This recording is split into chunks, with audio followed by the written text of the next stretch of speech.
जालना के सेवली क्षेत्र में 35 गांवों के नागरिकों ने आज अपनी प्रमुख मांग को लेकर जिला कलेक्टर कार्यालय पर मोर्चा निकाला। ग्रामीणों की मांग है कि सेवली में एक अपर तहसील कार्यालय स्थापित किया जाए। उनका कहना है कि जालना से सेवली के लिए लगभग 65 किलोमीटर है, जिससे सरकारी कामकाज के लिए लोगों को भारी परेशानी का सामना करना पड़ता है।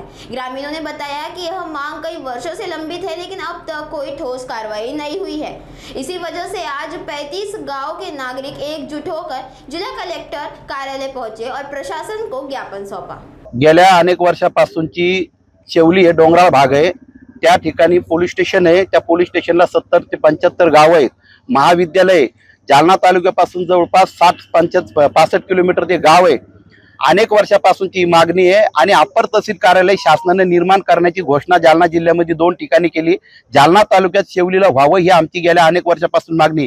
शासनाकडे आम्ही तालुका निर्मितीसाठी प्रस्ताव दिला होता। स्वर्गीय अजितदादा पवार यांनी आम्हाला शब्द दिला होता की शासनाचं जे काही कार्यालय या ठिकाणी उपस्थित करण्यात येईल, निर्मिती करण्यात येईल, त्याचं पहिलं नाव या शेवली गावाला देण्यात येईल असं आश्वासन दिलं। त्यावरून आमचं शासनाला विनंती आहे की शेवली गावाला अपर तहसील कार्यालय या ठिकाणी देण्यात यावं। जुन्या काळामध्ये शेवली या ठिकाणी तहसील कार्यालय होतं। मोरील नावाचे तहसीलदार म्हणून त्यांनी कामकाज पाहिलं आणि त्या गावात तहसील कार्यालयाची जागा आज शासकीय जागा आजही उपलब्ध या ठिकाणी आहे।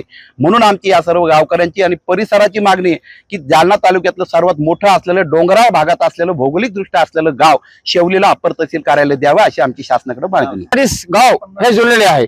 आम्ही 45 गावाच्या ग्रामपंचायतच्या ठाव याला जोडलेला आहे। आम्हाला तहसीलचा ऐतिहासिक वारसा पण आहे, कारण की 16 सप्टेंबर नेरचे लोक सुद्धा विरोध नेरचा जर आम्ही बघितला तर गव्हर्नमेंटचा निकष जर आपण बघितला तर नेर हे 40 किलोमीटर आहे जालन्यापासून आणि सेवली जे गाव आहे ते 65 किलोमीटर येते आणि आम्हाला पोलीस स्टेशन पण आहे।